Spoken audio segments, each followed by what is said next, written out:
खान साहब की सिक्योरिटी वापस ले ली गई है। इस्लामाबाद पुलिस के एहलकार भी जो बनी गाला में तैनात थे वापस पंजाब के अंदर भी कट हुई है, मेजर कट है सिक्योरिटी का। खान साहब को इस वक्त हाई सिक्योरिटी थ्रेट है। जिस तरह मामला जा रहा है ये इमरान खान के ऊपर एक और अटेम्प्ट करने में भी दरेक नहीं करेंगे। इमरान इस्माइल साहब, खान साहब की सिक्योरिटी वापस ले ली गई है। इस्लामाबाद पुलिस के एहलकार भी जो बनी गाला में तैनात थे वापस पंजाब के अंदर भी कट हुई है, मेजर कट है सिक्योरिटी का। खान साहब को कितना सिक्योरिटी थ्रेट है सर, और ये जो एक्ट है गवर्नमेंट का, इसके ऊपर कैसे रिस्पॉन्ड करेंगे आप? खान साहब को इस वक्त हाई सिक्योरिटी थ्रेट है और वो बहुत ही खतरनाक मामला हैं इस वक्त, यानी इमरान खान साहब की जिंदगी को लेके। अब जिंदगी मौत अल्लाह के हाथ में है, हिफाजत करने वाला भी खुदा है। लेकिन यहाँ पर जो मामला हम देख रहे हैं वो हम ये समझते हैं कि जिस तरह मामला जा रहा है ये इमरान खान के ऊपर एक और अटेम्प्ट करने में भी दरेक नहीं करेंगे। और इमरान खान की हिफाजत अल्लाह के बाद अब अवाम के हाथ में है, लोगों के हाथ में। इस वक्त इमरान खान के घर के बाहर जमान पार्क में आप देखें तो एक जमे गफीर है लोगों का, फैमिलीज का, जो वहाँ पर बाहर बैठे हुए हैं।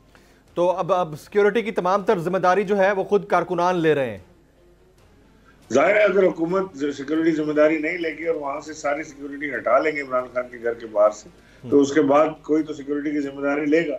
जब तक हम जिंदा हैं, हमारे दम में दम है, इंशाल्लाह हम ये वक्त आने नहीं देंगे। वो तो ठीक है, लेकिन कहीं पर कोई जहन में ये बात भी आती है कि खान साहब ने जो अचानक से डिसीजन लिया था दोनों असेंबलियों के तहलील करने का, अगर उसमें से किसी एक को तहलील करने की वो बात कर देते, एक को रख देते, तो आज ये नौबत ना आती। इमरान इस्माइल साहब, जमीर साहब देखिए, बात यह है कि जो कुछ भी खान साहब ने किया, उन्होंने अपनी जान का रिस्क लिया, उनको गोलियां लगी, उसके बावजूद उन्होंने ये काम किया। आज आप हम जो बात कर रहे हैं बैठ के, ये बात तो जाहिर है इमरान खान साहब एक बड़े सियासतदान हैं, उनके 70% पाकिस्तान में उनकी हुकूमत थी, इनको सेंटर से हटाने के बावजूद ये बात इमरान खान के जहन में भी थी और लोगों ने बरमला इस चीज का इजहार भी किया था खान साहब से। लेकिन उन्होंने इसकी परवाह ना करते हुए उन्होंने कहा कि नहीं, मैं अपनी हुकूमतें भी कुर्बान करूंगा और मुझे अगर जान का रिस्क है तो ठीक है, ये रिस्क भी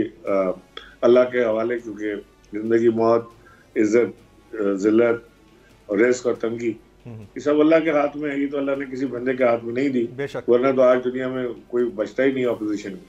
खान साहब ने खदशे का इजहार किया गुज़िश्ता दिनों एक इंटरव्यू में। उन्होंने कहा कि मुझे इक़्तिदार से हटाने के लिए आइंदा आम इंतखाबात में भी धांधली की जा सकती है, जबकि वफाक के अंदर कुछ वज़रा ये कहते हुए दिखाई दे रहे हैं कि इमरान खान को हम इंतखाबात में पंजाब में ऐसे ही निकालेंगे जैसे हमने कराची में उन्हें इंतखाबात में नताइज के अंदर से निकाला है।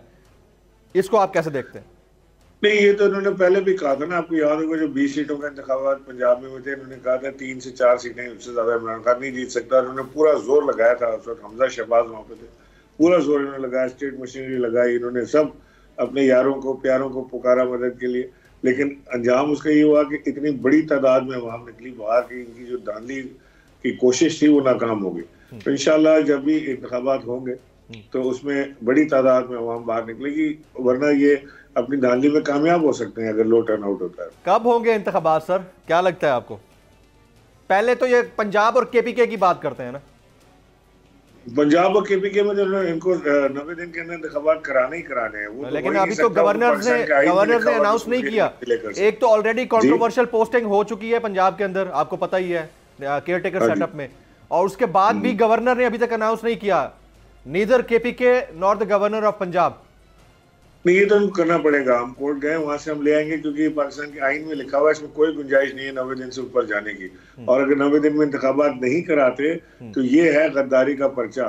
इसमें लगता है आर्टिकल 6 की सजा होती है मौत। ये है गद्दारी का पर्चा जो पाकिस्तान के आइन में बाकायदा डिस्क्राइब किया हुआ। अगर आपको ये वीडियो पसंद आई हो तो सब्सक्राइब कीजिए और बेल आइकन जरूर हिट कीजिएगा। 2022 बहुत सारे तोहफे भी देके गया पाकिस्तान की आवाम को। पाकिस्तान की आवाम को एक तोहफा ये दिया कि आवाम को पता चल गया कि पाकिस्तान का मीडिया क्या है। साल 2022 में सबसे ज्यादा देखे जाने वाला चैनल बोल न्यूज रहा नंबर 1। हमने बहुत सारे शोज और ट्रांसमिशंस की, पूरा साल मुसलसल जदोजहद में निकल गया कि ये वोट ऑफ कॉन्फिडेंस के पीछे कौन लोग थे।